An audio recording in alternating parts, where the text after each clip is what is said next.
So that when you talk, if it is language, we cannot accept this here. This is the way you should write. We have vocabulary, we have tenses, and we have, so if you have missed the tenses, you have failure with immediate effect. You know, so what I'm advising them here is to take tutelage, to learn from the elders or from some actors they cherish. They say, yes, this man is my man. Anytime I see him, I'm okay. I want to see him. I want to continue seeing him. So, especially those of us who are comedians in one way or the other. But for those who are also serious actors, you can move into them and find out, see the way they move, and then see what you can add to the impact they have make. Remember, we are using Zebediah and English together. Mm-hmm. So to see the impact they have make, that I impression people. That people want to say, I want to see this man. No. I want to see Sophia. I want to see Chikokbala. I want to see Ozopo. I want to see sisters. All these people were with me before anyway. And so they know the tools and they know where we are going and they know what they are going to do. Because they bent down. It's either they have worked with me as a writer and I correct or improve on the writing they have given to me, because you don't correct a writer, so to say. He has written what he wants, then you can now embellish it to give you. As a growing actor, who did you look up to? Who shaped your movie career? You said? As a movie actor, a growing movie actor, who did you look up to? Okay, who was my mentor? Absolutely. That is what we are saying. Well, my mentor was Baba Salah. Wow. I don't know whether you know Baba Salah. I know Baba Salah. You heard about him? Yes. You know how Baba Salah was behaving. You watched him and I watched grew up with live. him? Okay. I stayed with him on stage, played together with him on stage at National Theatre. Wow. In Abuja, when Abuja was on the formative stage, we worked together, we stayed together, we moved together. So what is that thing about him that attracted you? You said? What is that thing about him that attracted you to make about him a him? mentor? Yeah. Yes, it was the way he behaved and the way he put out his spoken language. His behaviors and movements on stage. And his outspoken words that really attracted me. And I said, this Baba Salah, I will act more than him. Right. So, but with acting more than him, I should first of all know about him. That was what happened. And I started working on that. This was in the early, remember when we have the,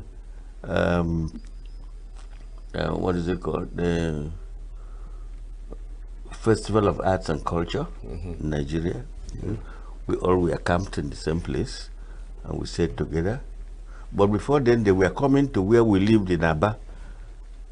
Baba Salah will come with his boss and his theater group, his moving theater, to perform for us in Aba. And as I was small then, but I will have to run to him and see what he was doing, and said, "You see this man, I must follow his footsteps." That was what made me. So I tilted towards comedy more than serious acting. Because of him. Yeah. But when it comes to make serious statements, Chief Zebediah do it. Right. So can you share a memorable experience Of? or a role that shaped your career, as an actor? Okay, a role that shaped it. Yeah. You see, when I met James Iroha in the 70s, when the war ended, met him at the British Council. I was introduced to him by a colleague of mine who had played with me back home at Nobi. I'm from Nobi in Anambra State, Demli South. So he introduced me to James Iroha, who was then producing Sons and Daughters by J.C. de Graft of Ghana, a Ghanaian playwright, author, beautiful author, beautiful show that took us from ENUGU to Government House. Babi Ashika said no, he wouldn't watch alone. He would take us to the Nigerian Army Week in Kaduna and take us to Dodan Barracks, the seat of power for the head of state. That was where I began to have my conviction that I should go into acting. Right. Some veterans are faced with health issues. How do they cope, particularly? And are there programs by the government that caters, for veterans like you in Now, Nigeria? I want to beg both of you of one thing. This is off record. I have a problem with my ears, so if you sort of not talk loud, Right. I won't get you. So when you're talking to me, you talk loud. Right. Right. I have ear problem because of accident I had, I'm so sorry about affecting my spine. So I don't. Sorry about that. Unless you talk louder. That's why you see me talk loud all the time. okay, It's not like I cannot whisper.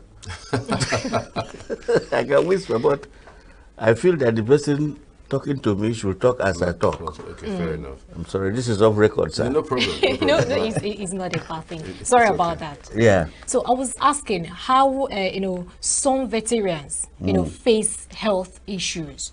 How do they cope? Are there programs put in place to cater for their health? For who? Veterans actors in Nigeria. Veterans. Yes. Now you have hit the head at the nail, or vice versa.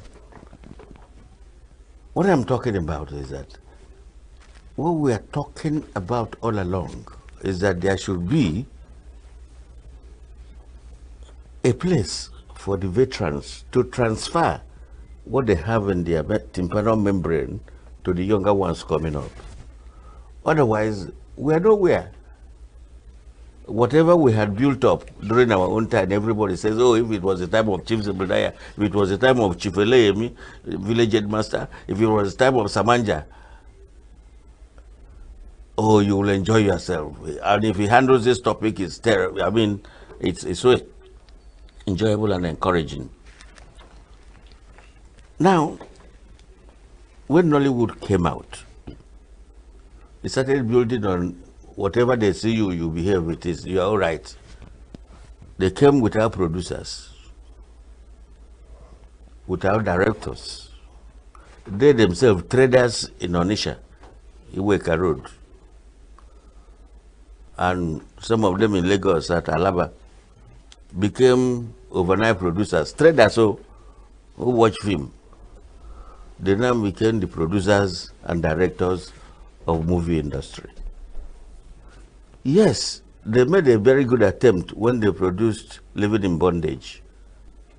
But they did not do it alone. A veteran producer produced Living in Bondage for whoever owned it, for Kenneth, forgotten his surname. Mr.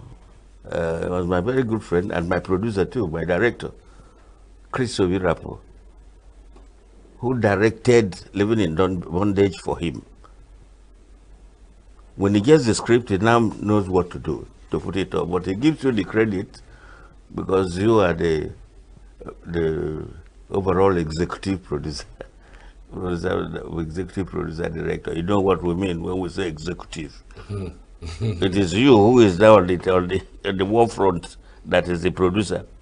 But somebody who is at home is the executive producer.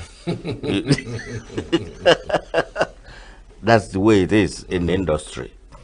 So what I'm saying is that the people who started that home movie production, especially traders, like I said, any story they see goes for them for entertainment. It's not all the stories that you should tell. When I was producing New Masquerade, I was not taking all the stories that my writers put down for me. In fact, before we go into writing, I have a session with them. We have what is called writer's workshop. At the writer's workshop, just like I was sitting down, we marshal out stories. You bring your story, she brings her story, I bring my story. Then we look at it and find out what could go for the society. It's not every story that society can buy or that can entertain. We're not just doing it for entertainment's sake. We're doing it to educate. Our main focus is entertainment education. That is where the Nollywood people miss it here. They're not thinking of entertainment education. They're thinking of entertainment. What are you educating the public for? You want the public to change for better in behavior and in approach. That is the aim of a producer-director. How can I change the mindset of the public? Right. How lucrative is Nollywood? I ask this because sometimes how lucrative is Nollywood? Yeah. Especially in Nigeria. Because sometimes when you see people who stop acting, they tend to become unable to take care of themselves.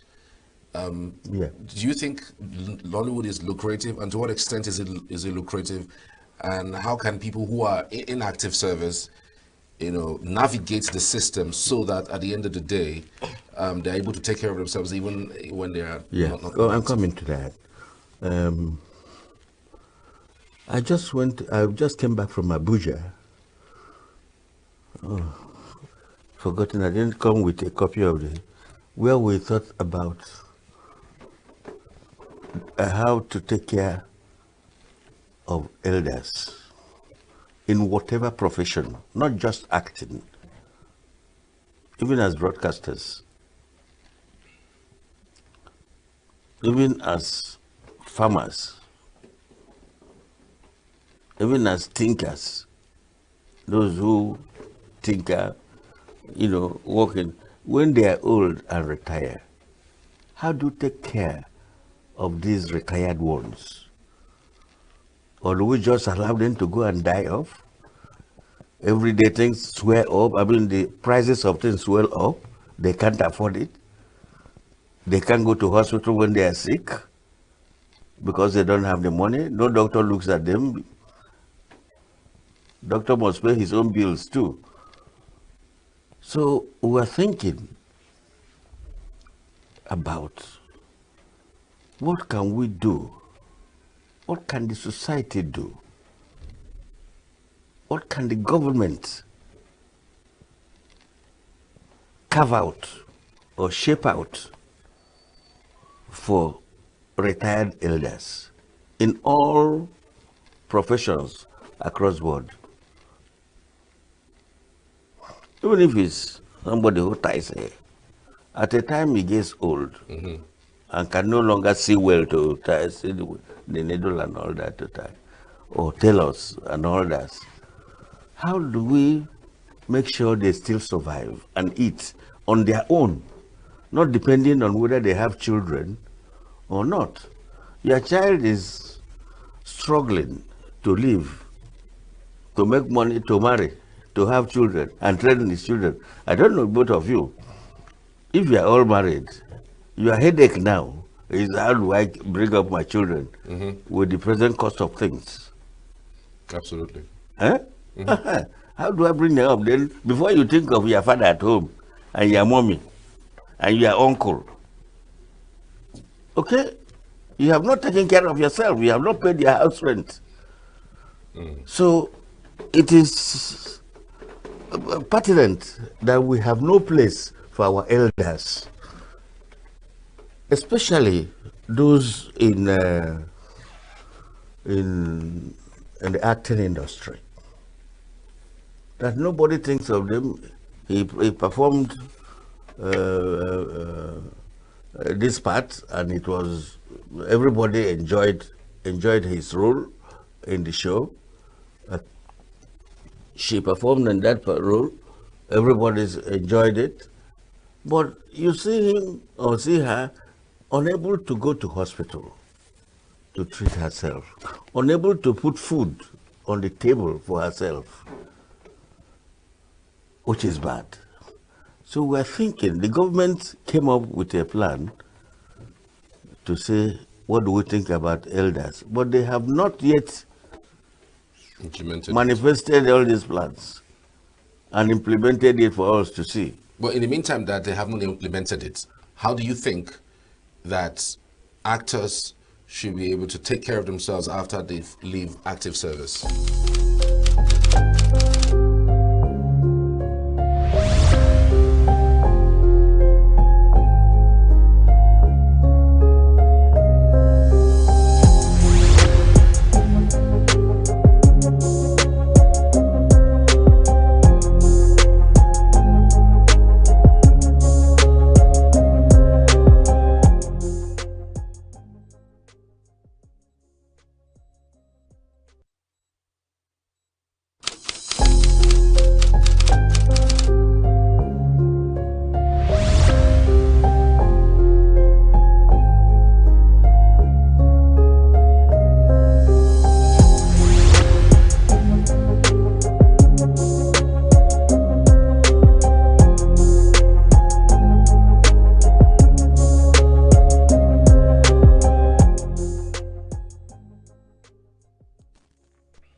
Welcome back. This is the morning show here on Signature TV. And so we're live with Mazi ENUGU. We will be discussing communications and public relations job in academic circles. He is live via Zoom. Good morning to you. Thank you for joining us, Mazi ENUGU.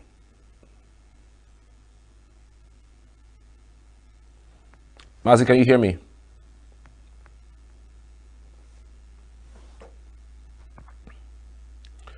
If you can, please unmute your mic, if you can. I can hear you. I can hear you. Good morning. Good morning to you. Good morning. First things first, what do you think is the role of communications and public relations in public institutions? Thank you very much. The role of communication and public relations. If we go by the definition adopted at the Mexican statement of public relations, which was by most public relations practitioners, it defined public relation as the social science of analyzing trends, predicting the consequences, counseling organization leaders, and implementing planned programs and actions for the benefit of the organization and the public interest. And so if you go by this definition, you know that the role of communication starts from policy making.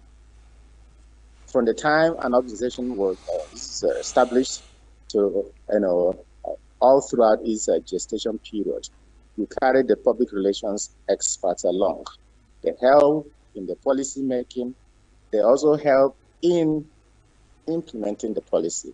So the role of communication starts from the inception of the organization, and not just what is obtainable now, where probably the public relations expert. So communication comes at the end, especially to clean up the mess sometimes. So the role of communication is encompassing in every organization, from policy making to implementing the policy. And of course, if there are consequences, from analyzing the situation, you predict the consequences, and you advise the leaders, and of course help to implement whatever policy through the platforms that will be allowed by the organization.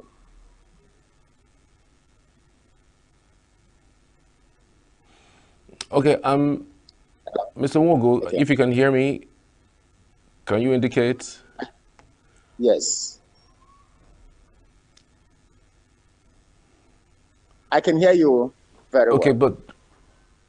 but then for you, what then should form a qualification for someone who handles communications and PR? I mean, we've seen several persons just by being personal assistants to the executive director or personal assistant to somebody within the office, you know, they tend to just, you know, hand them that position. I mean, how important do you think institutions should take communications and PR in the organization? Okay, your first question is the qualification. Unfortunately, most people who handle these may not be qualified. Some who are qualified by, academically, having degrees in mass communication or communication arts, okay, fine. But also, that is not enough to qualify. I think, in addition, the passion. Communication is something that, burns in you. It's not just that you studied mass communication or you studied public relations or other disciplines alike, but you have the desire at all points, that burning desire to be able to smell news, to be able to carry the organization along, to have that passion at all times, to be part of what the organization is doing. It's much more like in civil service where you have information officers. You just go to work, sign, and they probably only do that job when there is a release or information officers. Some of them are well-grounded and qualified for that job, but they don't give them enough responsibility to do. They don't carry them along in the establishment where they work. So qualification includes academic qualification, experience, and if I may add, passion for the job.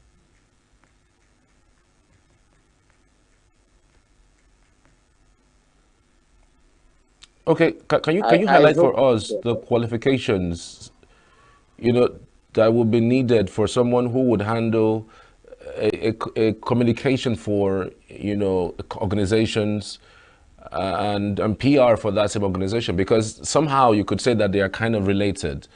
Are there specific qualifications that someone should have to be able to handle that, or is just about anybody who, you know, feels like they can do it? I don't think it's about anybody who feels that they can do it. Even though there are people who have academic qualifications in the arts, mass communication, or some other disciplines outside mass communication, but just somewhere along the line, by the reason of the appointment somewhere, they went ahead to acquire other degrees in the arts. And of course, very important, especially for public relations experts, there are qualifications before you start manning an organization and becoming a PR expert in an organization. You must be qualified and you must be a member of the Nigerian Institute of Public Relations, at least from the associate level. You grow from a student level to the associate level and other higher levels. But basically, mass communication is key. And for some of us who had first degrees, and I studied theater arts, and I had my postgraduate degree in mass communication and other qualifications. So the academic qualification is very important. Then secondly, professional qualification, because it is a professional qualification that gives you the basic training, the practical training of how to manage the organization's communication. So it is not an all-comers affair, like you said. It must be somebody who have the basics and somebody who have a professional qualification. Unfortunately, we have quacks, we have people, by the reason of their connections. If your uncle maybe has a company or an organization, you may probably become the public relations expert. Let me tell you something about, because there are different definitions and different practices of communication and public relations practice, as we have different organizations. For instance, the first place there was a place I worked as a public relations officer, and my major job there was marketing the organization. And because they needed people, they needed students. So all along, what I do as a public relations expert, despite the fact that I have all these background, all these degrees, I just market the university. No other platform, no other opportunity was given. And so for them, that is public relations. So you can understand it depends on the organization that you are working with. But in my definition, if you follow me, in actual practice, public relations, communication should be an integral part of the organization from the very beginning. It is not just cleaning up the mess when something happened, or just like I mentioned, marketing the organization. It should be encompassing from the very beginning. You are part of the organization. You know the policies of the organization. And if anybody calls you anytime, you are there to defend. As a matter of fact, where I work, PR experts, communication experts, in certain places they call them image. They are the image of the organization. I remember a particular company, and one of the adverts that they did, they say image is everything. In other words, the PR expert, the communication expert, carries the image of the organization. In other words, you believe the organization. You are ready to defend the organization. You tell the truth from the perspective of the organization. And of course, you speak the organization. You talk the organization. You think the organization. And that makes you a whole communication expert. Somebody can wake you up any moment and you'll be able to talk about the organization because you know. Because you are carried along from the very beginning. I don't know if I have spoken so much about it, but it's just something that I feel you must have a passion for. Not just because you are qualified. It's just like in the acting profession. There are actors who didn't study theater arts. So I understand some of them may have studied banking. I know of a few. There are also people who study theater arts, they don't have passion for the acting profession. I think to a reasonable extent, it goes the same way. You want to develop yourself after the academic discipline. You want to develop yourself practically in what you want to practice. All right. How do you think social media is changing how PR and communication experts operate within the organization? I didn't get that. Mr. Walker, can you hear me?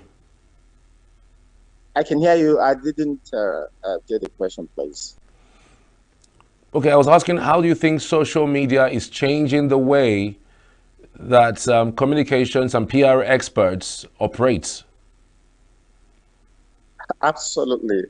I mean, that's the in thing, the new media. And many times the way we do our thing, you cannot continue just doing the job alone with the traditional media. The social media is prompt. The speed and sometimes the reach is much more. You know, something happens here. Okay, look at us now. I'm here, right here in United States. I'm communicating with you, you know, there. So the social media have changed a whole lot of things. From the people who work in the communication and PR department, there must be people, you know, who are good in this area. They can access news from any source and ensure that it is accurate. They can do a release promptly and it reaches so many places. And of course, you have the benefit with your phone. While you are doing that, you can just take pictures and immediately you post. And also, social media, like there are some apps that we use that gives us instant information where I work. And whatever happens, I just alert. I'll get information of what somebody is writing or saying about the university where I work. And also some other social media has changed the landscape of public relations practice. It is helping a lot. And let me also tell you the danger. The danger for us in public relations, we have to fight against false publications. Somebody who do not know anything, who has not gotten any accurate information about a particular subject, will just post the news. And before you know it, it has gone viral. And now it is your responsibility to begin to defend, to begin to tell the truth. Just a picture away, we have bloggers, different bloggers that can just for content creation, don't just post anything, particularly negative news. Remember, negative news sells much more. And you, as the communication expert, have to do your job. So while social media gives us some advantages, it also has a lot of disadvantages because we have to be on our toes all the time to know what people are saying about the organization where you work. Because any little bad publication, false publication, can damage the reputation of your organization. And so it has changed the landscape. It makes us work much more harder and also helps us in our jobs. Right. So many people have said it is nearly impossible to operate as a PR person or even a communications expert without the tools, the social media tools. Do you think it's true? I mean, before the advent of social media, I mean, now that it's been rampant, that you could say people who are true and true professionals, who went through school, I mean, even got courses and certificates for their courses and to be professionals in that field. But these days, I mean, people are no longer even hiring these experts. They rather go for social media managers. I mean, 21-year-old these days, people who are in school, who are undergraduates, are manning, special positions that are supposed to be, run by experts. Do you see that as a challenge, or do you see that as an opportunity? It is both a challenge and an opportunity. My respect goes to those practitioners, and I think also when we started, even though just between the age when the social media becomes so pronounced and the old times, some of us were trained. I was trained both locally and internationally too, and I respect those practitioners. They are the ones they obey the rules. Let me give you an example. I studied theater arts, and from the stage productions, home video took over. Any Tom, Dick, and Harry who speaks good English probably be assigned a role in a production, either through connections or whatever.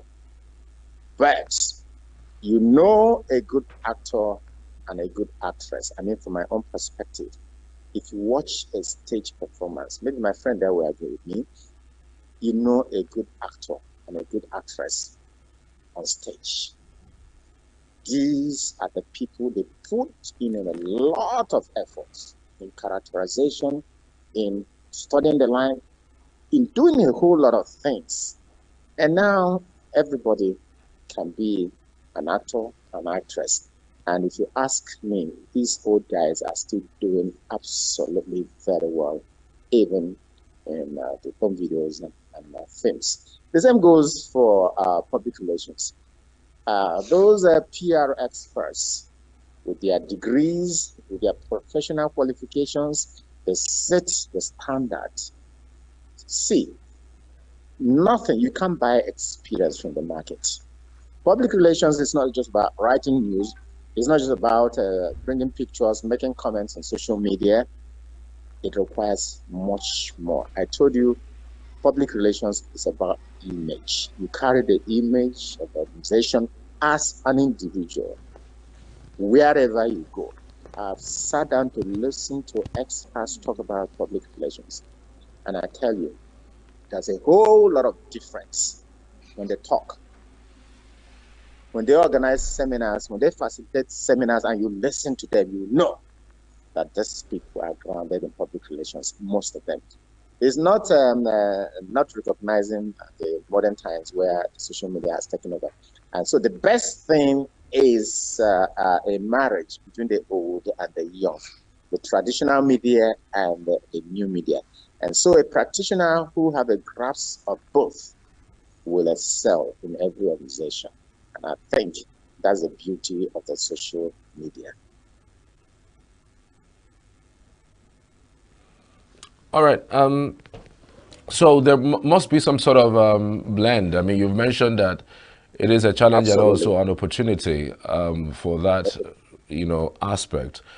But for you going forward, do you think it is important that PR executives and communications experts adopt artificial intelligence in their duty? I mean, it's also another menace. Some people will say it's an opportunity again, in that regard. How much of artificial intelligence do you think can be infused into PR work and communications, experts' engagements in communications?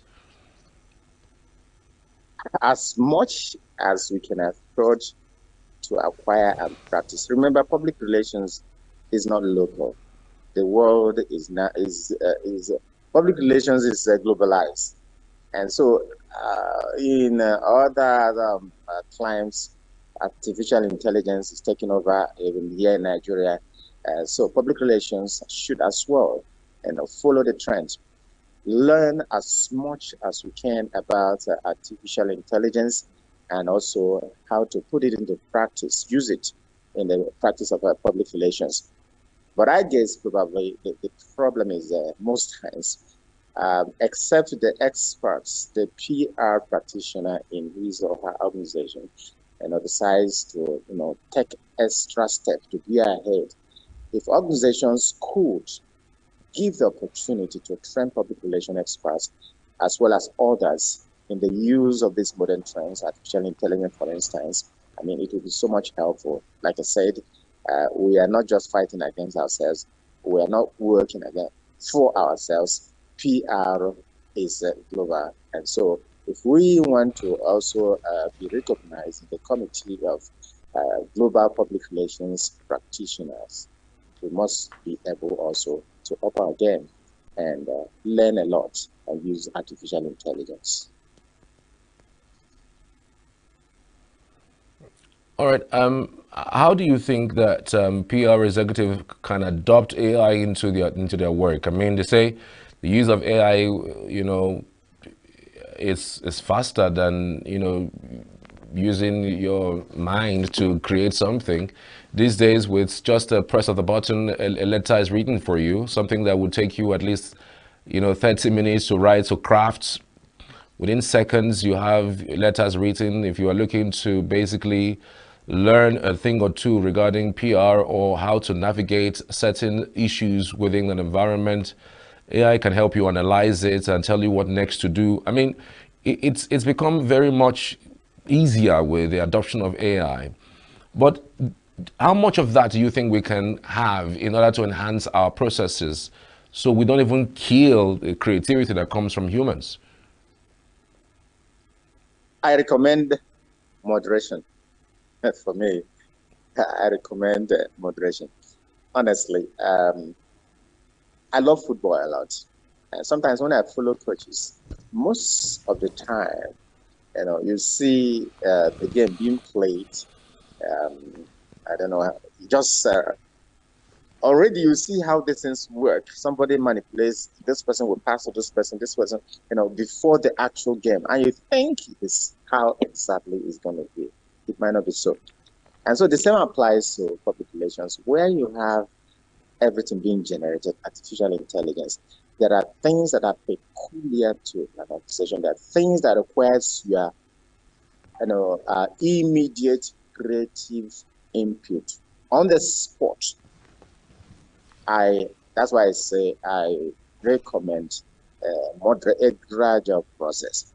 And of course, do remember too, if you get to a point where if AI is being used in everything, in public relations, in communication, a lot of people will also be out of jobs. So we need our jobs as well, while AI will be used moderately.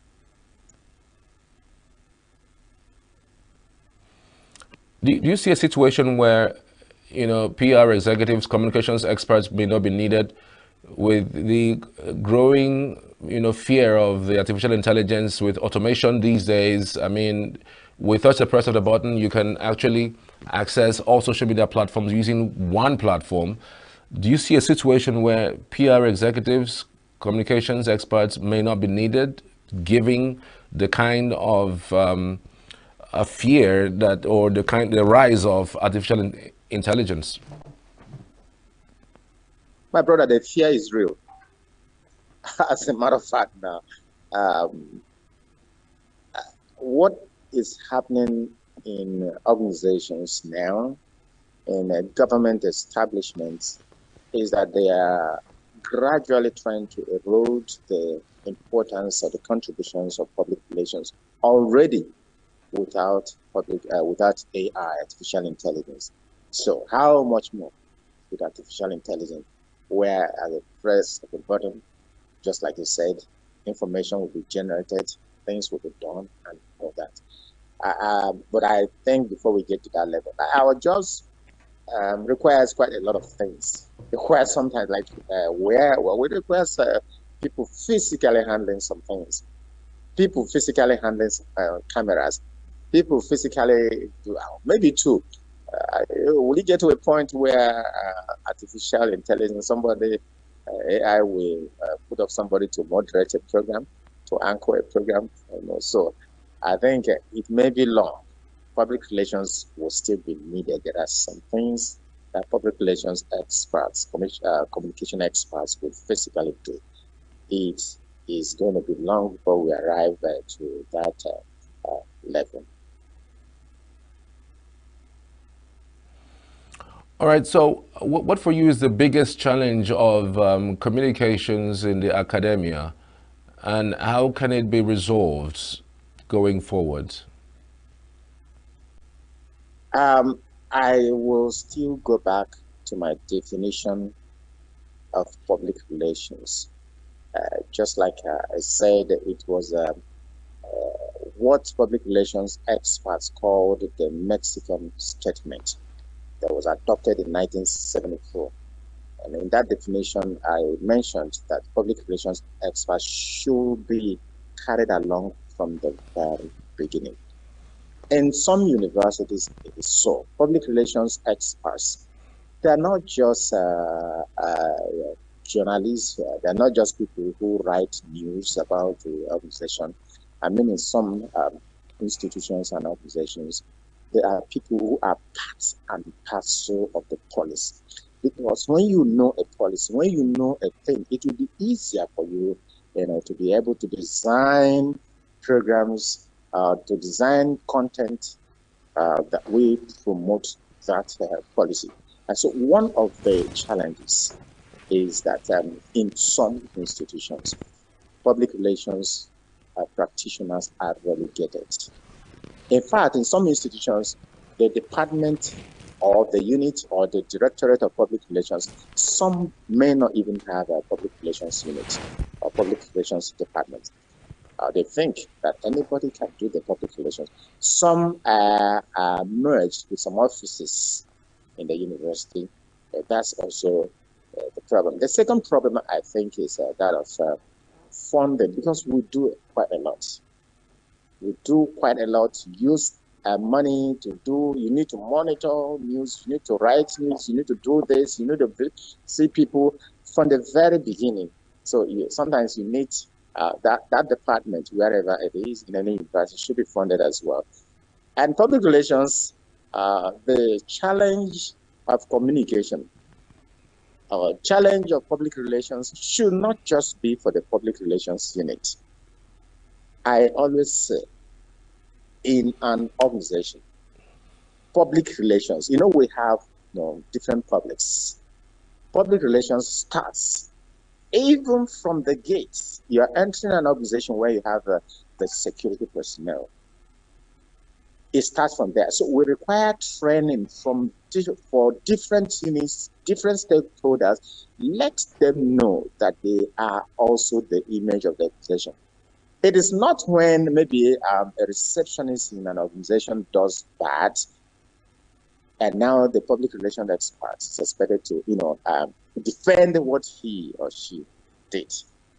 And so these units should be trained to know that they are also the image of the organization. And I think that's one of the biggest challenges. For instance, I'm not mentioning any institution as well. You see in an organization where from the gate, the security men are not the way they relate to people who come to the organization. They harass the people who come, or they may even take money from them. You go to a particular unit, they demand so and so for an institution, for instance. Some institutions have bad records about victimization, harassment, and all that. And at the end of the day, it is for the public relations unit to clean up the mess. So if these people can be able to carry the image of the organization, do what is right, the job of the PR experts becomes very easy. And of course, maybe in the government sector, there are PR experts and communication experts. If your principal is doing very, very well, honestly speaking, you enjoy doing the job. In fact, you just promote the policy. You will be, so proud wherever you are. And not when a lot of issues are at stake. Some things have gone sour. These are things, decisions and policies should be made. Remember, it is about the public. It is all about the public. Governance is about the public. Institutions work for the public. The services they provide, they are for the public. And so if these things are taken ahead from the planning, policy making, designed towards that, it becomes easier. So these are multifaceted challenges for the public relations expert that he or she have to contend with. Again, wherever you are, you need the support of your organization, the recognition by your organization, and of course, a little freedom to do your job. All right, I want to appreciate you for your time. A public affairs analyst and of course public relations and communications expert, Mazi Chijoke Nwogu. Many thanks for your time and your insight. We truly appreciate it. Thank you very much. More blessings. God bless you too. It's January 30, 2025. It's the Thursday. I mean, it means that Friday will be the last day of the month 2025. I'm talking about January. Hope you're prepared for what's coming. We are back right after this short break. Do stay with us.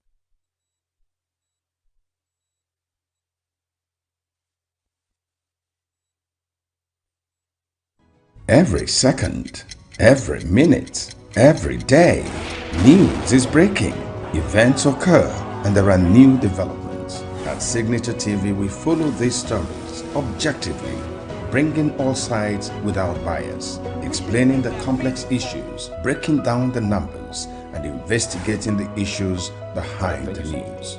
Anywhere and everywhere, near or far, wherever the news is, we will be there. Signature TV.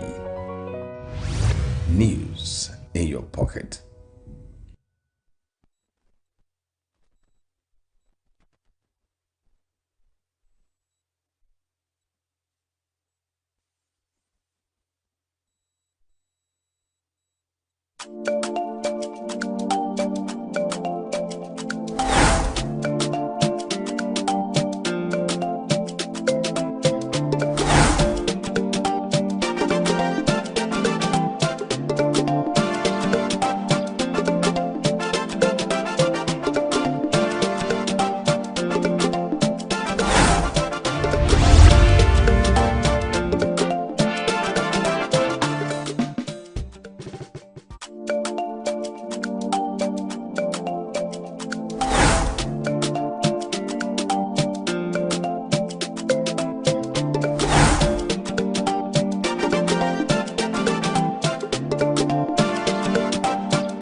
Artificial intelligence has become one, maybe you could call it one devil that we just have to accommodate. I mean, you know what they call it? They call it a necessary evil.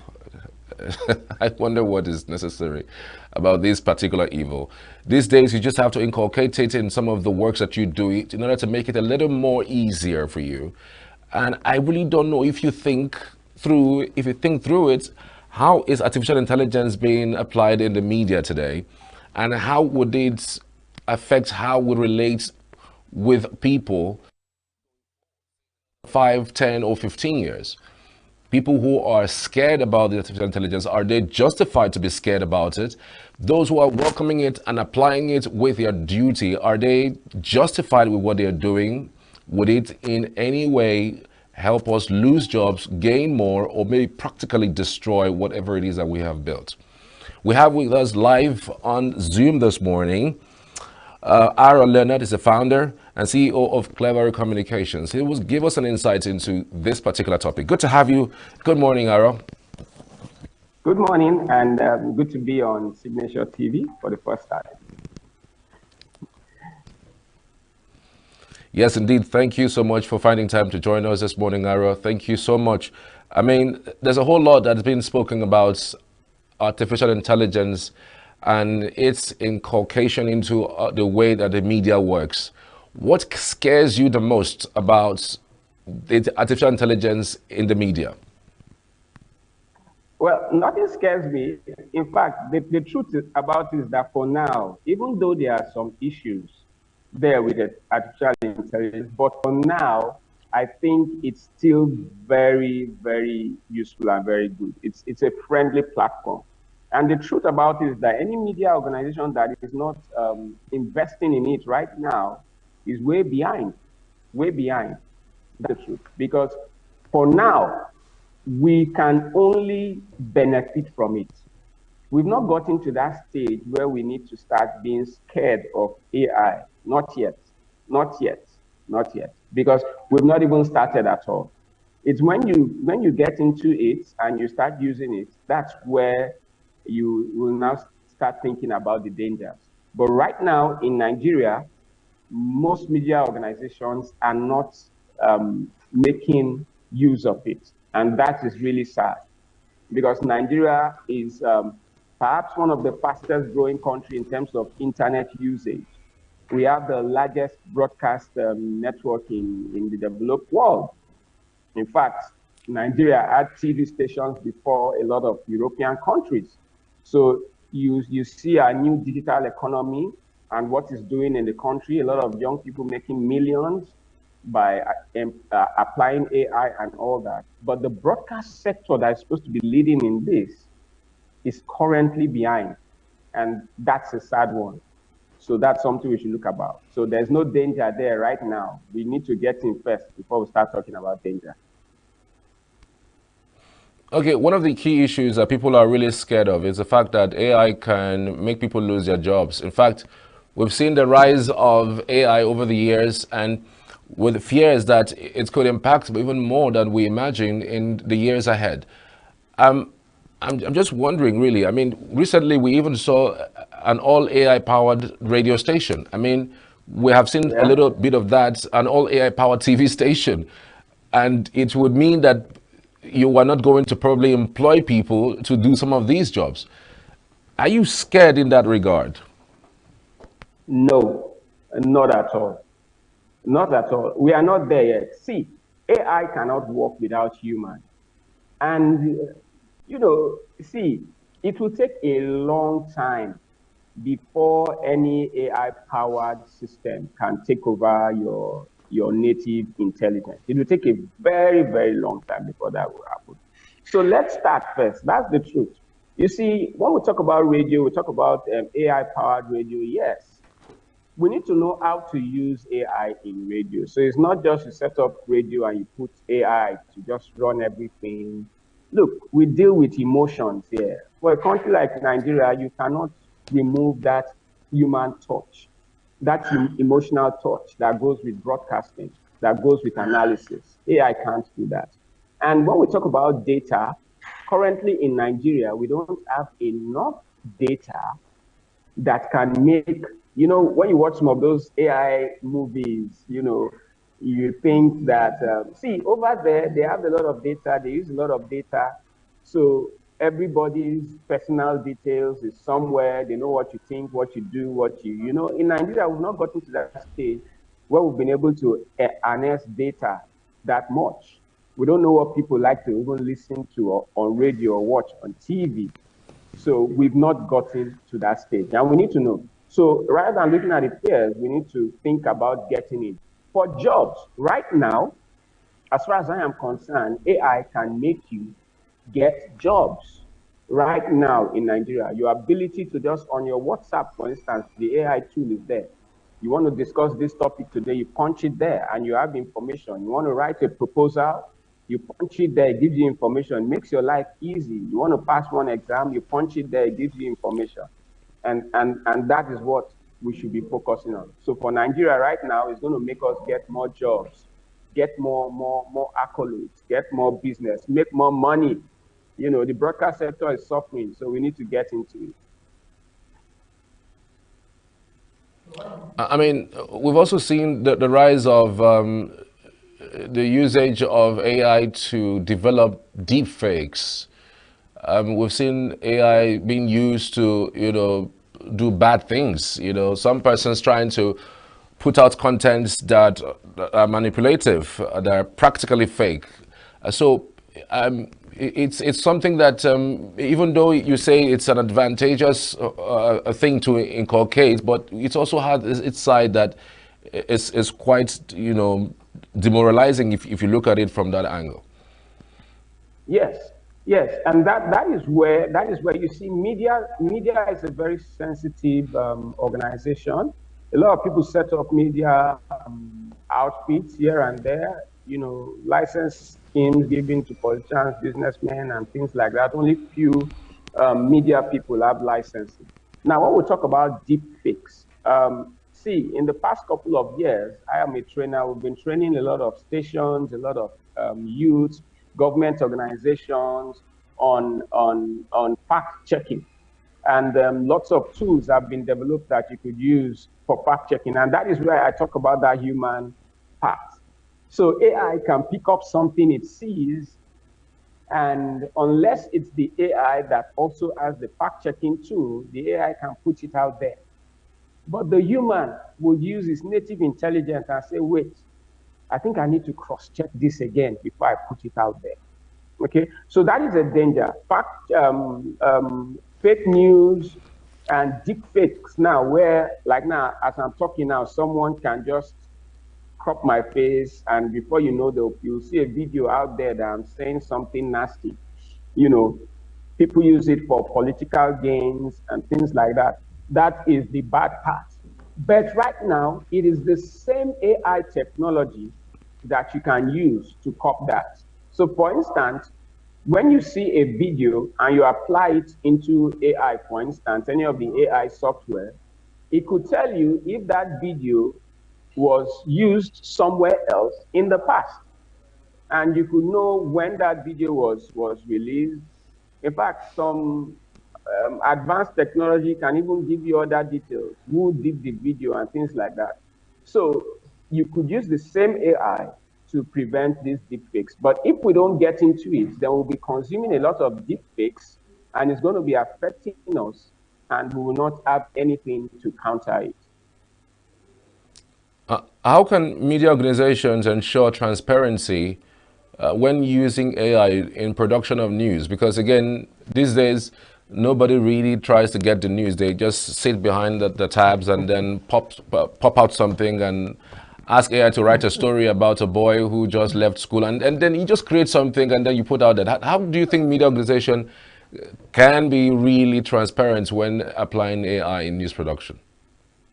And that is why I keep telling you that we cannot do without that human aspect when it comes to media. Any organization, media organization that tries to rely 100% on AI will just miss it. That's the truth. You're going to cause more problems than you can handle. And media is expected to help people live better lives, help people gain useful knowledge. So no media organization that is thinking of employing AI should forget about the human beings. And that is where our job is protected. Now, but we as media people, we are the ones that have to speak up and let the world know that AI cannot work on its own without us in the media space. So what you have to do as a media organization, one, training has to be key. Training has to be key. I thank God for your station that you have people behind you that believe in training, and that is key. So media organizations must enhance their level of training, bring in experts, invite us, I'm available. And you must keep on training your staff continuously. That's one. Two, like I said, you have to apply this same AI technology. You have to apply this AI technology. A media boss just walked past now, and is one boss that is applying AI technology in what he does, and I'm proud of it. So you must be able to apply those same technology, make your staff get used to it. Right now, there is what is called virtual reality and augmented reality. And I'm sure you know about it. Not many stations in Nigeria are applying it. We are currently trying to help stations employ this technology. It makes your life easier. It makes your shots cleaner. It makes everything goofy. And you can detect fake news and things like that using the same tools that are used to produce this fake news.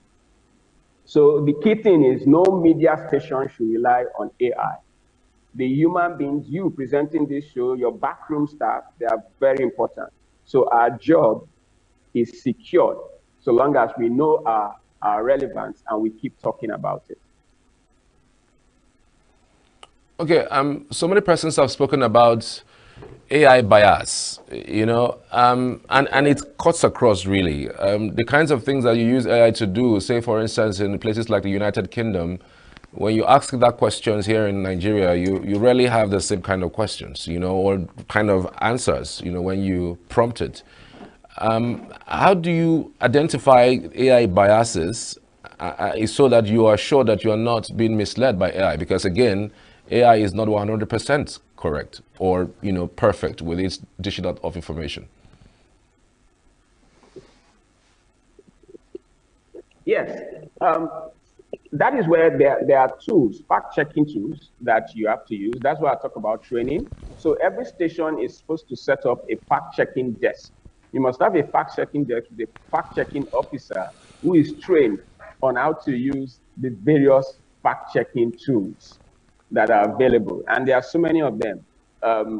From your regular, and it will shock you, It starts from your normal Google search. That's where it starts from, and you'll be shocked. And before you go into things like your Yandel, reverse image, and so on, and you have there's the one called Big Invid. There are so many that can track if a video is fake or not. So that is the key thing media organizations do. Have a fact-checking desk, train your staff on how to use fact-checking tools, make sure you apply those things in your organization before you start applying your AI. If not, you'll be misled. You'll just be misled, okay? Because deep fake right now, what people don't understand about deep fake, because it's not much in Nigeria, we've not taken it really seriously. Deep fake is really real. The average person calls it fake. So you have to go deep down to be able to detect that it is fake. Okay? And that's what organizations should really do in order, because the bias is there. Now let me tell you also something, because the AI currently is using data that has been fed in. It's using the data from somebody. So I type something into AI and it takes it. Now, what I type in is based on my own bias. So when you go to search for that same thing, it's going to give you what I think. Okay, not an analysis of what should be. So it doesn't go deep into that kind of analysis, because the data is still coming up. The data is being developed currently. So it's not something that we can trust currently. Yeah. All right. A lot of more people have also complained about the fact that maybe in the nearest future, with the way AI is built, we may not be able to control what it does at the end of the day. How much of regulations do you think we should put on the way and manner, AI is used, even in our daily lives? Yes, and that is where our regulatory system in Nigeria needs to start changing. For instance, we have the Data Protection Act that is there. We have a lot of other internet-based regulations that are being worked on. As the Minister of Communications and Digital Economy as they develop stuff, they're also coming up with some tools and regulations. But our own NBC is way, way behind that. Just yesterday, we were having a chat, one of the top NBC people, and I know they are thinking about it, but they need to act really fast. They are thinking of reviewing the code, and so while reviewing the code, they need to take into consideration regulations for AI use. Like now, if you go online on like Meta and Instagram and places like that, currently, if you post a video that is gotten from AI, you are required to click. There's a button there that you can click that says this video was generated from AI. So there are things like that that need to come into the actual broadcasting code. So everybody knows that. So if you use AI for something, you need to say that you use AI for it. There's also the issue of intellectual property there. Like now, like I said, in Nigeria, we are not very heavy on data. So someone could have fed something in, and then someone would use it somewhere, and not knowing that it's my own property, and you think is AI that's AI. See, one thing we should know: AI, it does not originate from space. It pulls things that people have put online, and some of those things could belong to someone. Okay, so there are also laws that need to come up to protect intellectual property. And if you're not careful as a broadcaster, you could get some you could get some problems when it comes to that. Right. Another school of thought would say, that we shouldn't put any regulations because it could stifle creativity. I mean, AI can only grow, and we don't know the extent of what it can do, to enhance our productivity. But then if you start putting regulations, it tends to slow down creativity, and maybe if it goes to extreme, we might miss out on what it can actually do in terms of its opportunities than what we already have. Yes, and that was why I kicked against the what's it called, the when they were trying to do these social media regulations and all that. We have to first understand the benefits and promote the benefits, and that's why I'm glad that we have this digital economy thing going on.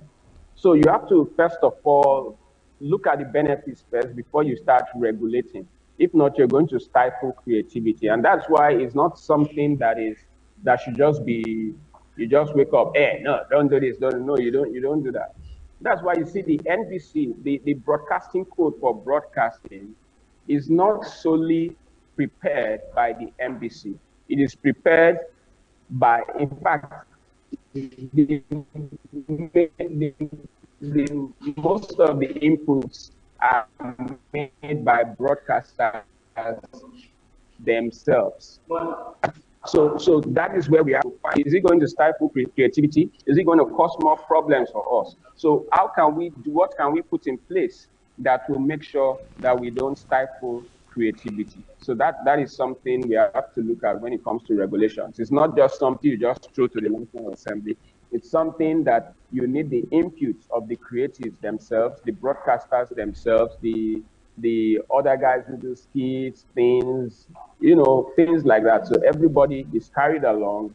We know what we want to use it for, and then we put laws that regulate misuse alone.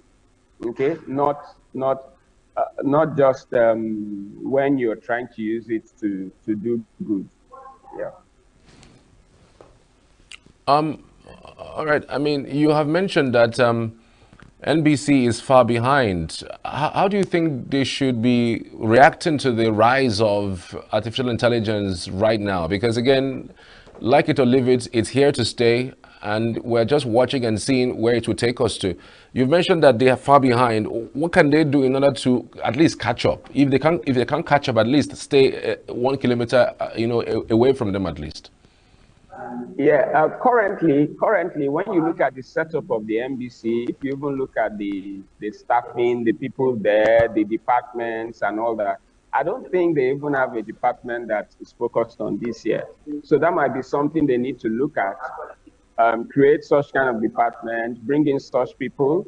They know how to organize workshops very well. So I think immediately, if any NBC person top shot is watching this right now, like tomorrow, next week, we need to call a conference of experts and use this very same topic you just put up now, media and artificial intelligence, or the broadcasting industry and artificial intelligence, and let's discuss what are the issues, what are the benefits, how can we work around this, because the sole aim, many broadcast organizations remember the NBC because of things like when they give fines and all that, but that's not the role of the NBC. You are fined when you do something wrong, but the real role is building the media industry.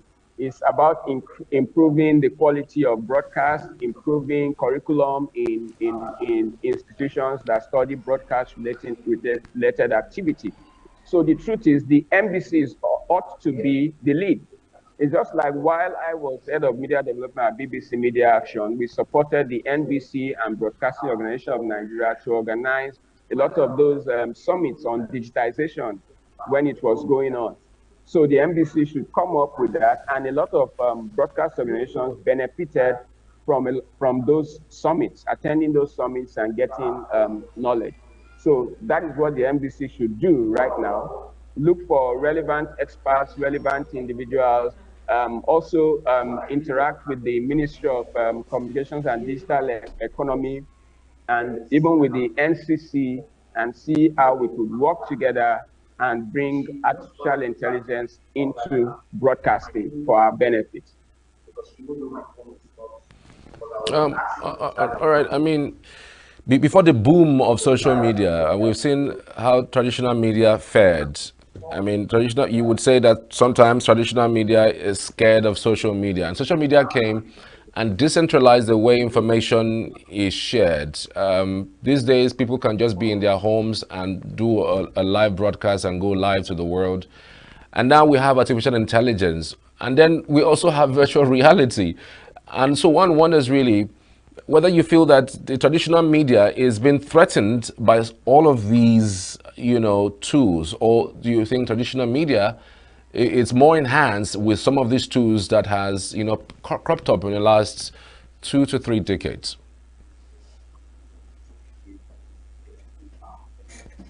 Hello, Aro. Okay. The truth is, even the social media one is painful because a lot of right now, I am mobile somewhere. That's why you hear some background noise with me in Lagos. In Lagos, everywhere is busy. I thought it was quiet, but now it's not. The place is not quiet anymore. This is work time. People moving about. And because costly of that technology of social media and all that, you are able to have me on air. I didn't have to travel to the station. Now, a lot of broadcast organizations have not really taken advantage of this. One thing we should know is that radio and TV today lives inside broadcast media. I mean, lives inside social media right now. Radio and TV lives inside social media. That's where your audience is. People don't wait till 9 p.m. or whatever time to say, oh, okay, we are waiting to know what happened today. You already know on social media, once you log in, news is there already. And so we need to tap into it. Now, there's this complaint that fake news, all those things are, transmitted on social media and all that.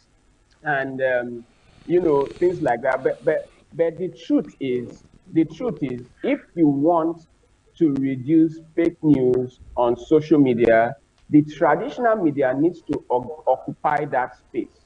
And one thing I can commend the traditional media in Nigeria about is that we are still upright. We are very ethical. Traditional media in Nigeria does not do things that we've seen happen in some countries. We self-regulate a lot. We self-censor. So if we don't occupy that space where you have people who are not trained to self-censor, then there's really going to be a problem. And that was what led to all the uproar about social media regulations, just because the traditional media is not occupying that space. And even the government is laid back. Government is always reactive. The government should occupy that space, put information out early enough before people start speculating and posting a lot of things. Once you post one speculation, it starts to spread. So rumors are not about celebrities alone. It happens with government policies. It happens with so many things, and it affects a lot of lives. We've seen problems come up, crisis here and there, just because someone posted something that is not verified on social media. So what we need to do is occupy that space. This program, for instance, should have started on social media even before coming live. And then after here, it continues. The discussion on social media never ends. So we need to occupy that space. Cleverest Communications, CEO, Cleverest Communications, Aro Leonard, many thanks for your time. We truly appreciate your insights on the program this morning. Thank you. I salute you, boss. I'll talk to you later. Thank you so much for being part of the program this morning. We are connecting to our colleagues in Abuja. They're waiting and standing by for the rest of the morning show. My name is Charles Pius. See you later.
excited that it's the entertainment hour.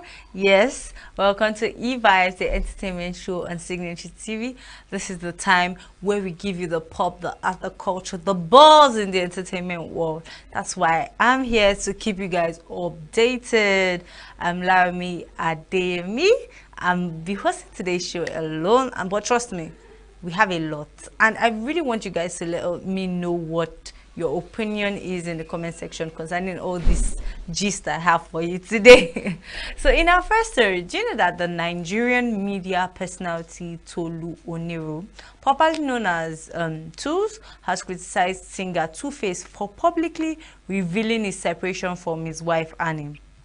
Speaking on our podcast Off Air, Tools expressed that the couple should have kept the matter private, especially considering Annie was already facing criticism over her appearance on the Young, Famous and African reality show. She highlighted that while marriages often have ups and downs, such personal issues are better handled behind closed doors.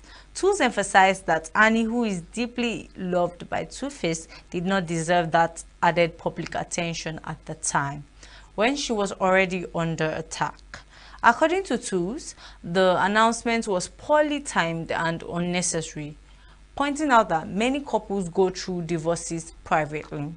She expressed sympathy for Annie, noting how public expectations for a happy ever after had surrounded the couple, making the situation all more disappointing for their fans. I think Tools has said any reasonable person's mind, because I was saying this when we were talking about this in earlier this week. We were talking about this whole thing when it became an issue, when it started trending, when Two-Face released the post and got deleted, the whole issue. I was saying it that, did it have to be public? Like, did it have to be public? Why didn't they just have like a private divorce, and did both of them come out to tell us, okay, yes, we've divorced too, and like keep their issues private, keep the whole drama private? Because now everything is now looking so messy.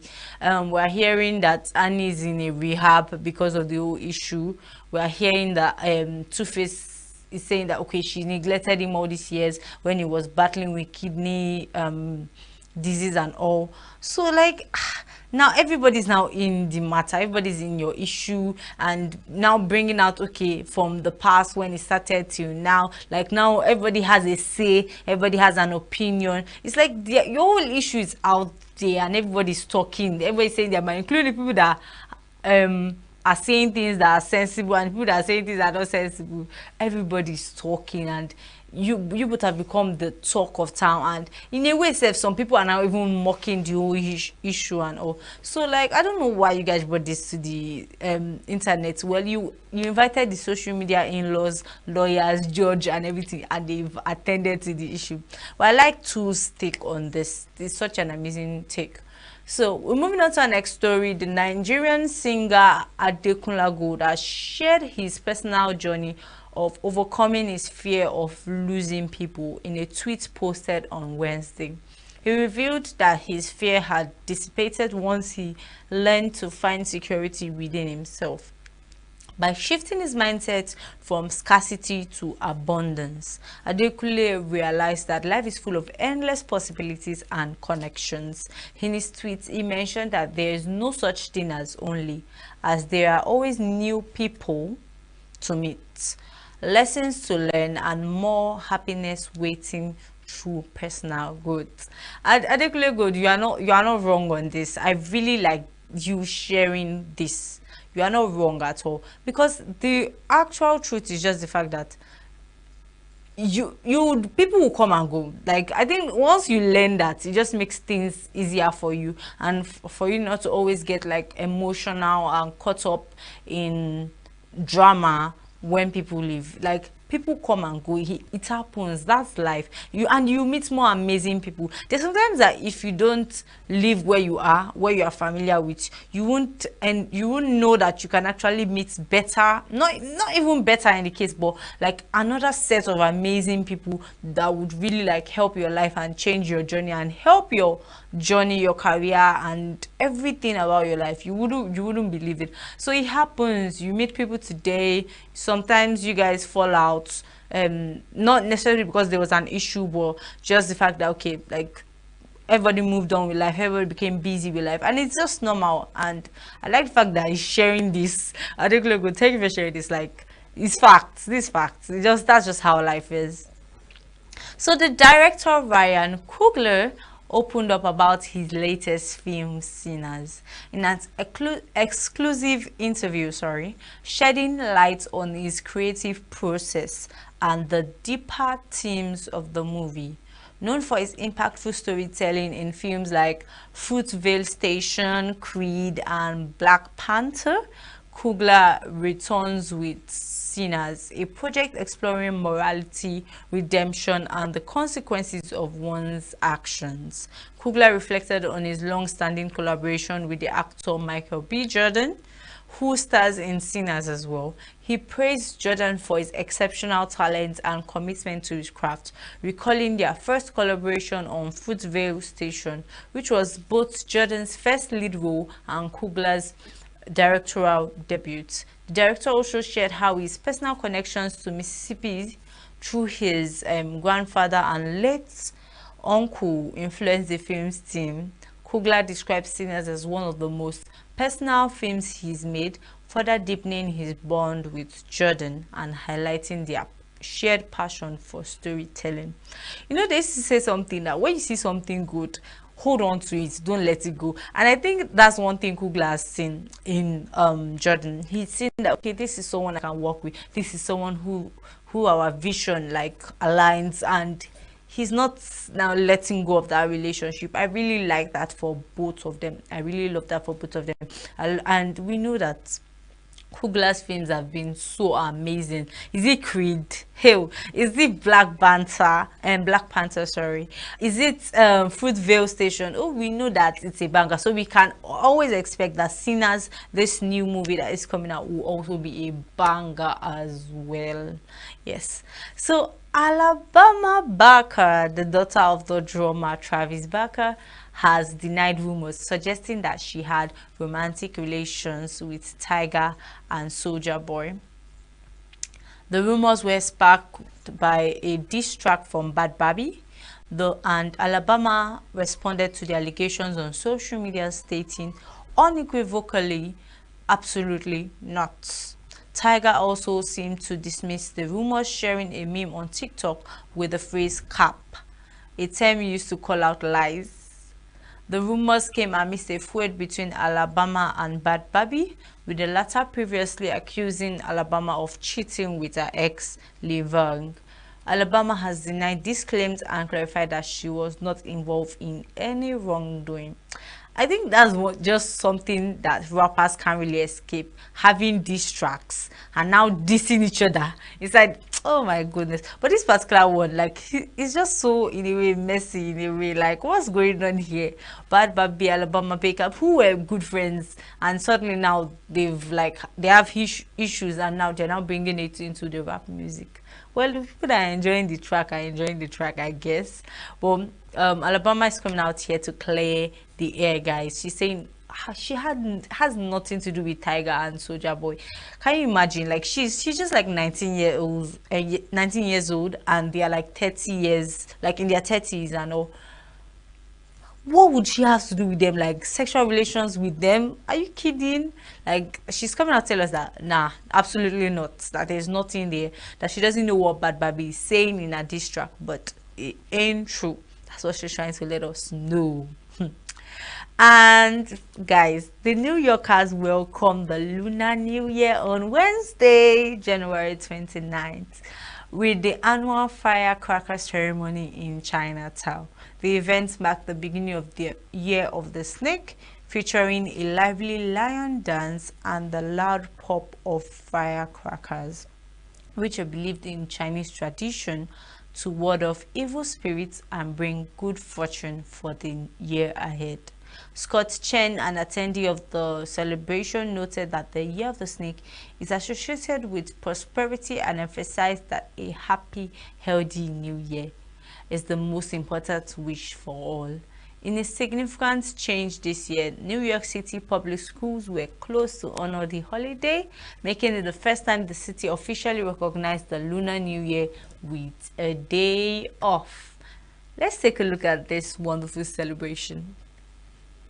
Firecracker means make the good luck to all people and make the bad lucks go out. This is a new revival. Again, when they shred up the old skin, there's a new beginning coming. The year of the snake, prosperity and prosperity. Snakes move all the time. Snakes. Well, it means smart, pretty, and intelligence. That's the year of snake. Everybody back to business and make more money and stay together and make it strong. Today I'm dressing up as the god of the money. In Chinese means 财神.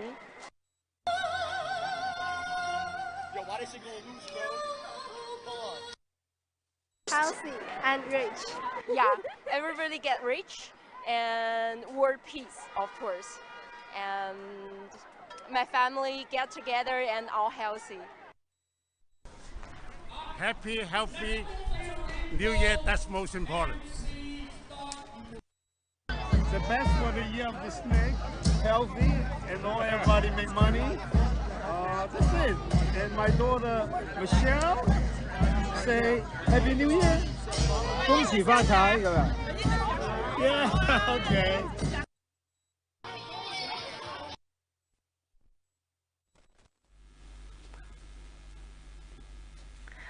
Okay, so I think I can also say happy Lunar New Year to all of us, even though that was like yesterday. But happy Lunar New Year to everyone. I'm so happy, and I'm sure the citizens of China that are actually, or should I say the Chinese that are actually living in New York would have been happy to see such new developments.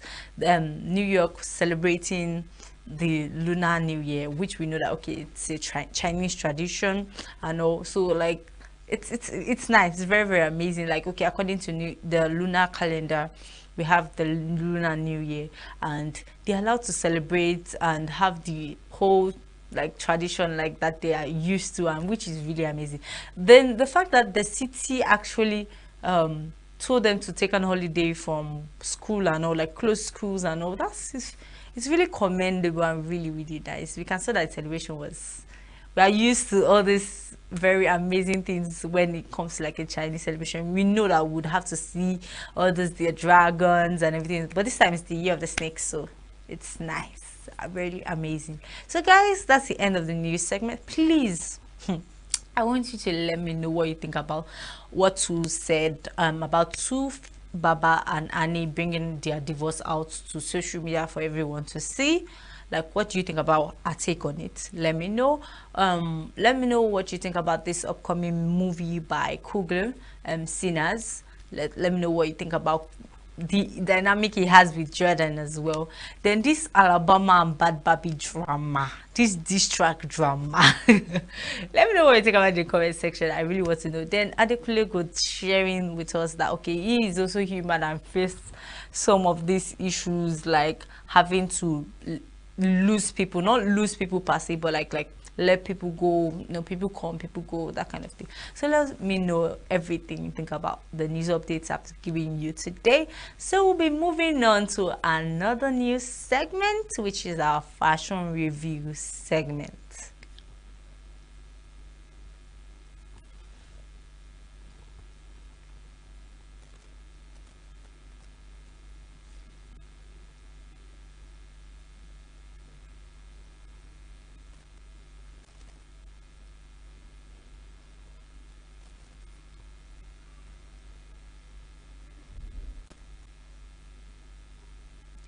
So today for our fashion review segment, we'll be reviewing something about the BRICS. So something about the BRICS is a love, marriage and family focused film produced by Bukola Ogunshola, and it had its premiere on 28th January 2025, like an event for the premiere event, that's what I'll say, because it's actually going to be released on the 31st of January, but it had a premiere event on 28th of January, and many celebrities were in attendance. Of course, it's a movie premiere we're talking about, so let's take a look at outfits and give our ratings. So for number 1, we have Bukola Ogunsola. Let's take a look at what she wore.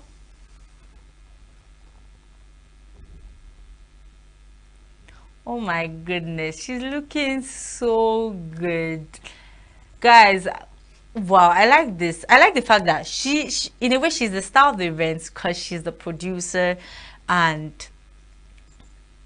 she like wrote the movie, directed the everything, like, and she took about like 4 years to do the movie.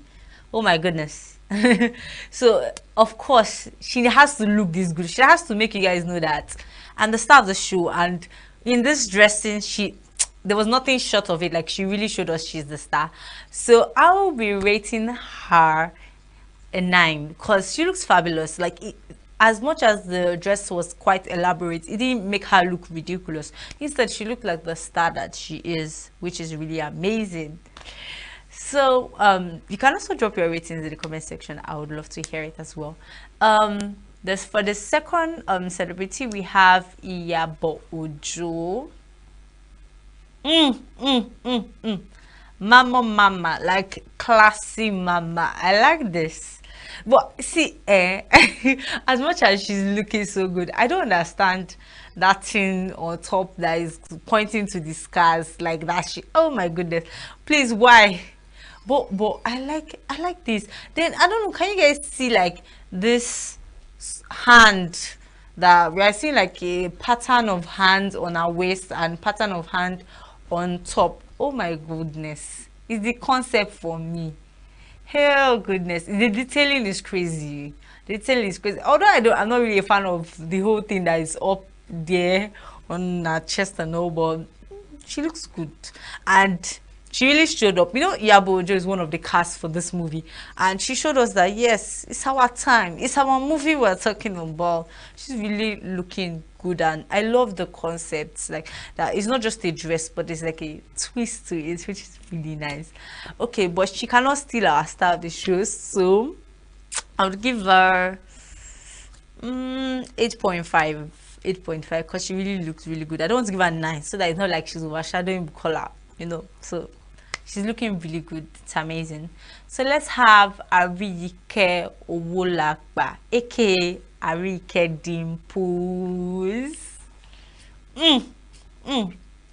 So Arike is also one of the casts for this particular movie, and wow, just wow, it's giving Valentine's. I love this gown. It looks so good, but it's a lot. It's a lot, guys. I don't know what to rate this particular outfit, but it's looking so good. I feel like if they were looking for a Valentine themed dress, that would be it. That would be a Valentine themed dress. That's so beautiful. So I would be giving it an 8. I would be rating it an 8. What do you guys think? So let's see Kenneth Okoli. See guys, men, they don't have wala. They don't like wala in this life. Can you see this man on all black? He has his jacket and he's just looking simple, like you guys cannot come and stress me, yet I'm looking good.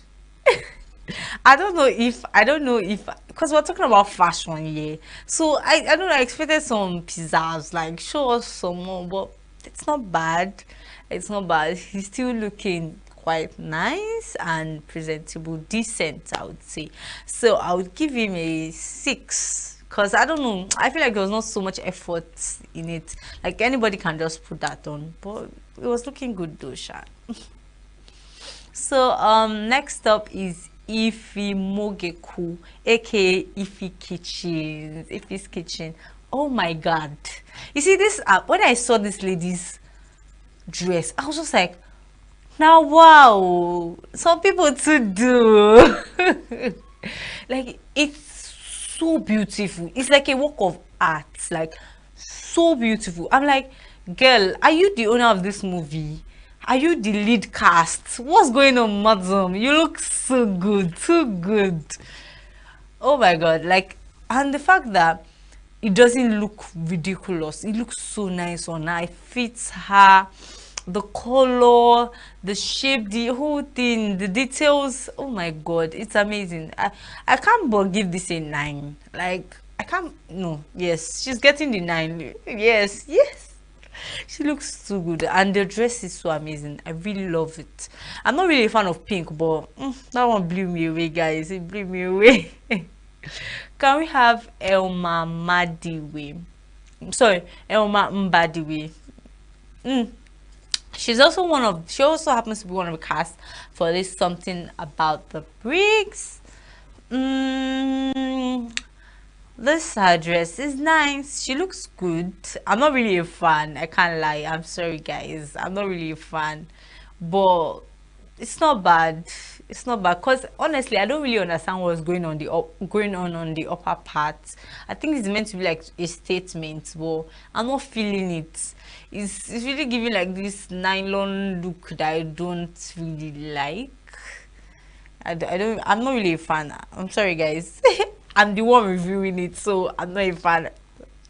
No shades, but 6.5. 6.5. Like, she looked good. I can't lie. She looked good, but the dress was not really it. It was not really it. It was something weird about it. I think it's the upper part. Please don't come for me, but I don't know. I'm not really a fan.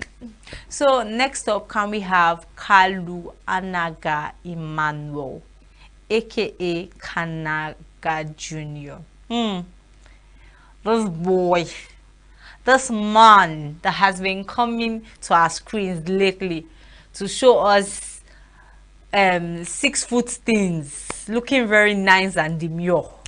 I like this. You see, I like it when men take out their time to look good for events. Like, don't just wear a black suit or a black jacket and just come out. No, show us something. Like, give us some spices, give us some spices. Don't just show up and just look. Well, what am I expecting? He's kind of like a model, and also I'm not expecting to less. He looks really good. I love the way he paired the white beret with white shoes. It really looked very, very nice, and giving us a bit of old school yet still very modern. It's nice. It's really nice. So I'll be giving him 8.5. Yes, for the efforts. He looks so good. Yes. So guys, let's have Simi Dre.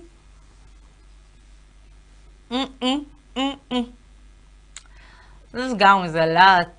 This gown is a lot. Okay, it's fine, oh, but I have some buts. Number one, like, I think the concept of the gown is such that the inner is supposed to like blend with her skin. It's supposed to be like a peekaboo kind of outfit where it's like, is she wearing anything, is she not wearing anything, like, and it's like the person that designed this dress didn't get the skin color or something like that. But I don't know, I don't like the fact. I like the net, the way it's like flowed down and all. It's nice, but I feel like if the inner actually matched the dress better, it would have made more sense. Then I didn't really understand the need for a neck piece, like, cause the gown, like the neckline of the gown is very, very close to the neck, so there wasn't really a need for a neck piece. It would have just been better if, like, maybe your hair was up and like you had a very nice earrings that was like a statement piece. I don't know, this is just my opinion though, but I'm not really a fan, guy. I'm not really a fan. So let me just give you 6, somewhere where Kenneth was 6. She still looks good, but I'm not really a fan. 6. So guys, lastly we have Bukumi Adeagailori, aka Kiki. You know that when Kiki goes out for events, she must always show, because fashion is her thing. So she can't but show us that I know what I'm doing. Even though it was not our event, even though she's there as a guest, she just had to show us that yes, I'm there. And guys, are you seeing the way that skin color matched with her skin? Like it blended. Yes, that is what I was expecting from Simidre's fashion designer. Like I like the blend, and the way she turned around giving princess vibes. Kiki no dey disappoint. Now wetin I like from her be that. Guys, she looks so good. So I'll be giving her 8.5 as well, because yes, very flattering on her skin. And I think I would have, I think the no neck piece was kind of intentional, because the gown was actually already giving statement vibes. Maybe if she wanted to wear a neck piece, it could have been like something very simple, but the no neck piece was fine, really giving that vibe of nice. I know. So guys, we have come to the end of today's episode. Yes, I'm sure you guys were very entertained, from the news to the fashion review, everything. I'm sure you guys were so entertained. And let me know what you think about this episode in the comment section. Do also follow us on our social media platforms. Our handles are there. Follow us. If you're not following us, what are you doing exactly? Tell me. What are you doing? So do also follow us on social media platforms. We're live YouTube 24/7 to keep you updated, news, entertainment, everything you need to know. We are there to keep you updated. Do it to follow us. Guys, I've been your wonderful host, Layomi Ademi.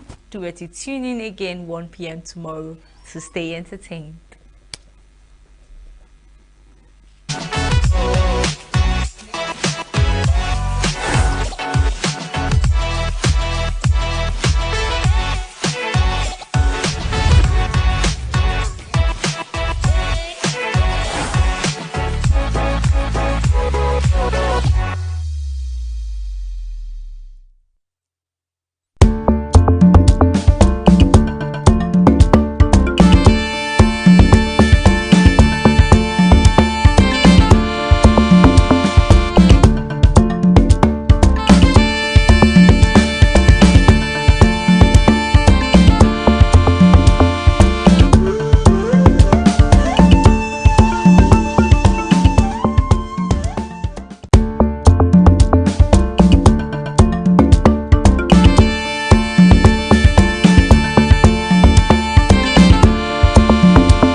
Good evening and welcome to Uncommon Conversations.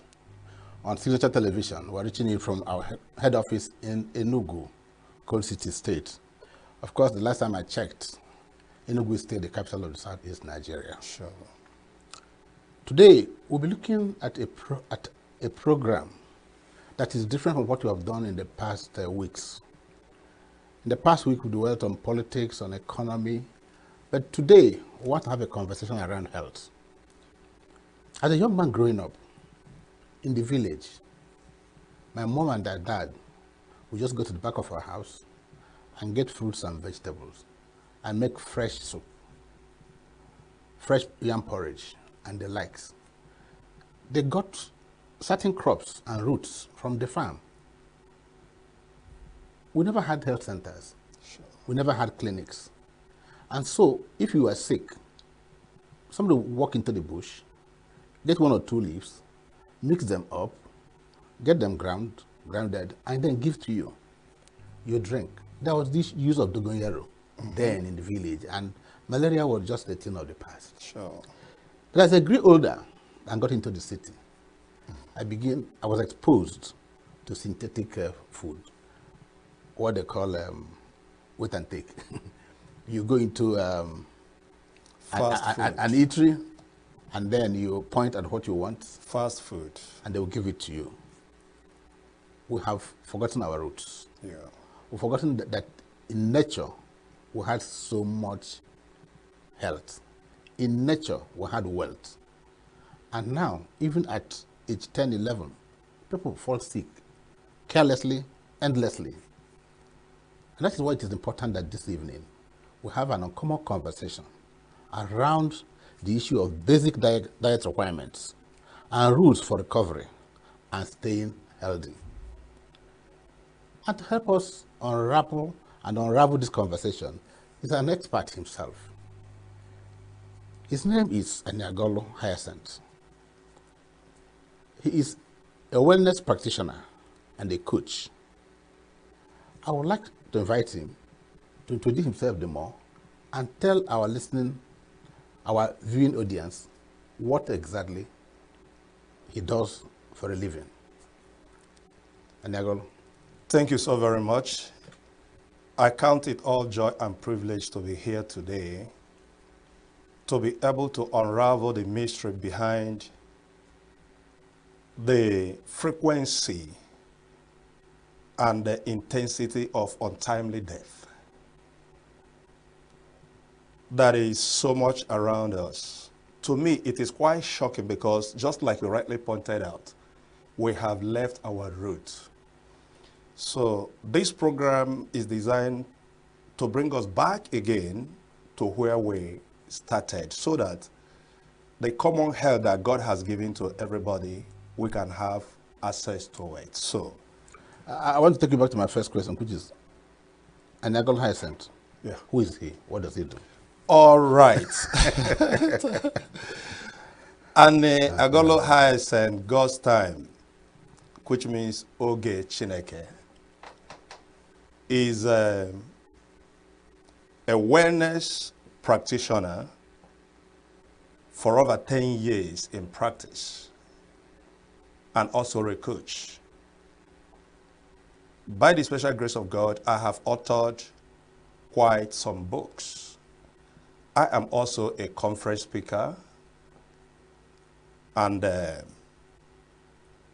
I run an organization called Nature Way Dietetic Living Food. Nature Way Dietetic Living Food is an organization promoting and advocating healthy eating habits and disease-free life. Healthy living. Eating habits and disease-free life. Is it possible that we'll have a disease-free life? Scientifically, we know that every matter is assumed to be in a state of rest until external force is applied to it.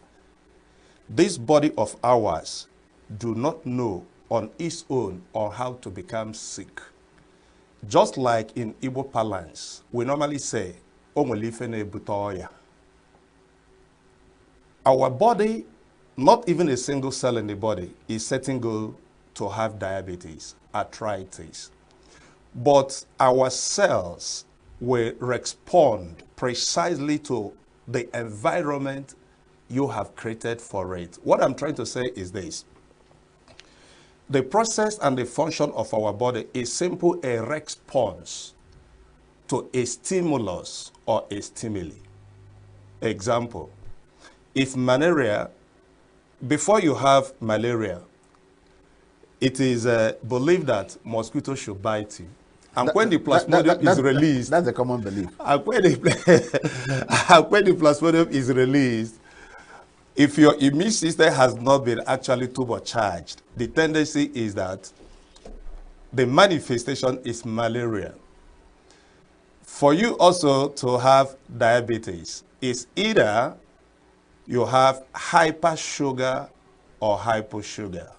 Okay. So that is just the way it is to every sickness that we go through. Yeah. Okay. When you say basic diet requirements, what do you mean? All right. That very phrase I like. I want to divide the phrase into two. Looking at basic diet requirement. We all know what basic is. We understand again what requirement is. But I think I have to dwell more on the word diet. Yeah. Anytime you hear the word diet, it's simple, suggests the food and the drinks one consumes on daily basis. By extension, we can say that diet could be well tailored, specific eating plan that one adopts or regimen in order to achieve a nutritional or healthy plan. For example, there are some people who don't like the way they look, and they have to do something to look better. So they have to design a particular diet plan. Either they want to lose weight or they want to gain weight. One also may be predisposed genetically to diabetes, a medical condition. And that kind of a person also need to fashion a specific diet in order to help him or her control the portion of sugar that comes into the body. Also, somebody may want to tailor a particular eating habit in order to influence the overall health. Somebody also who is into sports may decide to come up with a particular diet that will continue to trigger up what we call the ATP. What would that mean?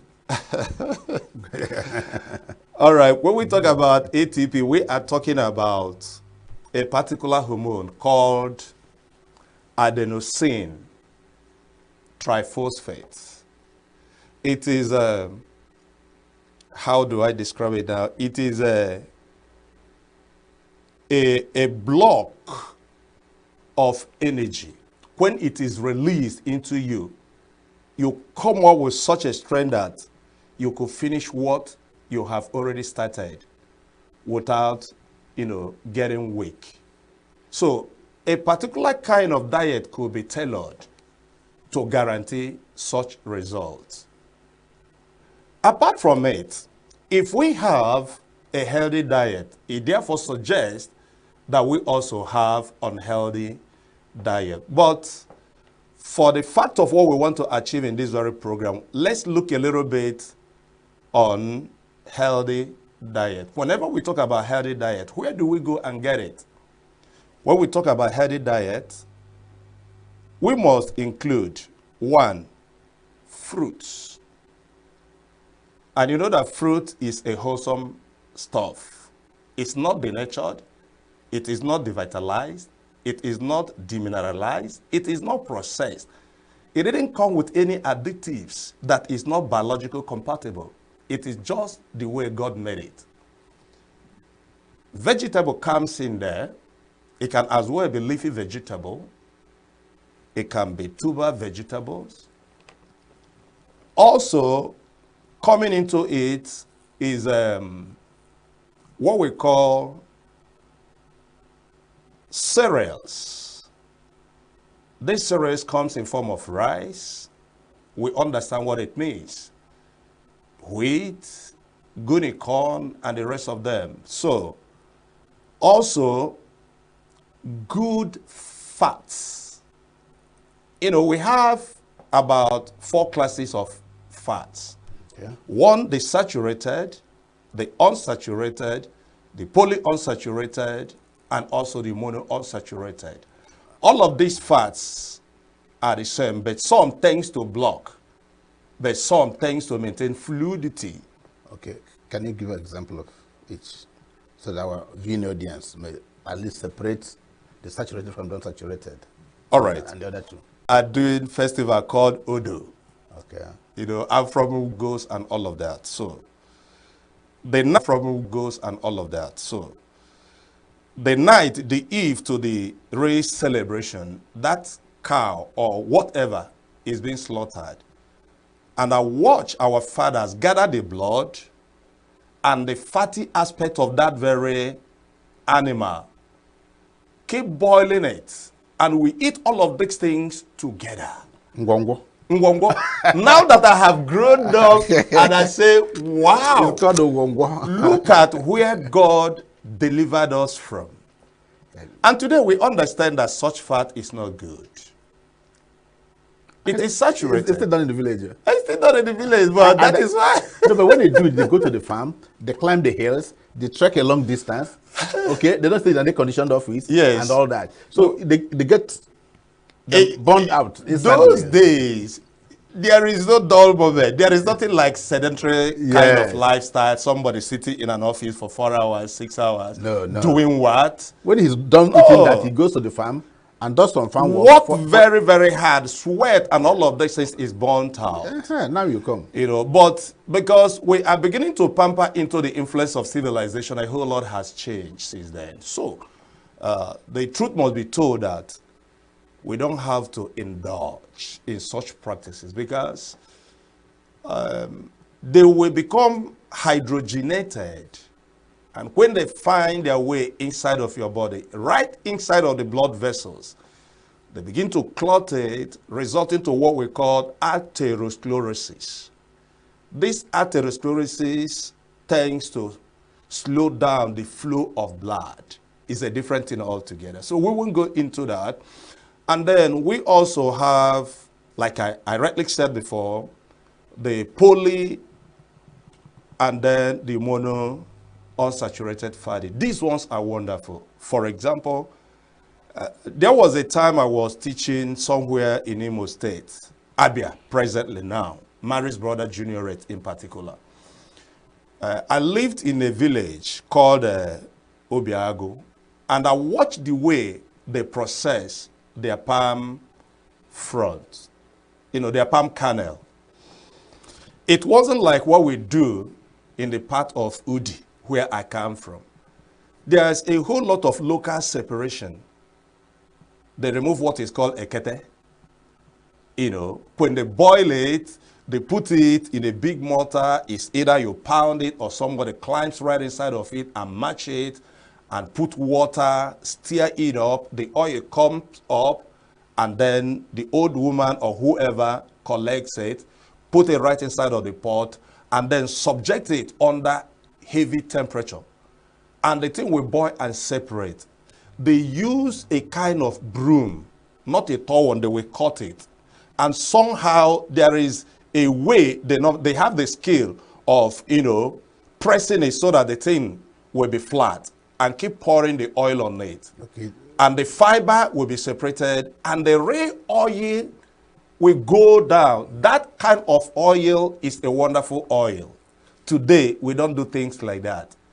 I don't know where this generation is going to. A whole lot of things has replaced the normal thing. Look at the oil we have today. You touch it, you notice rancidity. It's called civilization. You know, it's rancid. You taste it, you know that this is not good. And to some extent, they add a whole lot of chemicals in it and mess up. You know, I'm not surprised why people are falling sick here and there. Okay. I haven't finished. Okay, go ahead. I haven't finished in that area. And so you now come down again to receiving of calcium because you are a human being. You have skeleton right inside of you, which is bone, right? So you have to think about getting enough calcium. So when you talk about getting calcium, you talk about dairy stuff, and then green vegetables, and then water. Put all of these things together, you are going for good health and longevity. So that is what we could call a healthy diet. Anything outside of this is a mixture of what it's supposed to be. Okay. Sometimes we hear, I've been healed. Yes. Either by the Western medicine you take. Yeah. Or because you've gone to a prayer house. Yeah. So healing has become a common phrase that we use. So is healing and staying healthy the same? If you are healed, are you healthy? And if you are healthy, are you healed? I don't really know where you are watching these broadcasts. I think it's going to be a game changer if you take time to listen, because I'm choosing my words.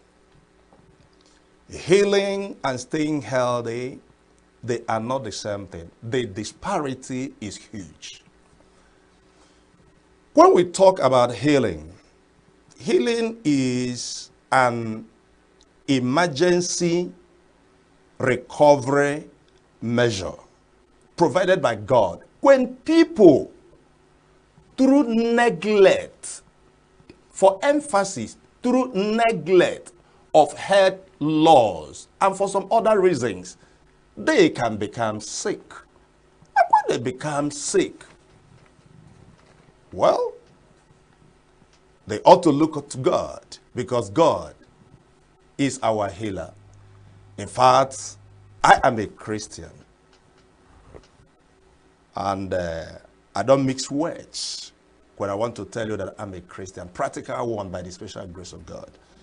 So if you go to the book of Mark, reading from the 5th chapter, coming down to verse 41 down to verse 43, Jesus came to the house of Jairus because it was reported that a young lad that was 12 died. There was no hope. Everybody seems to be crying, right?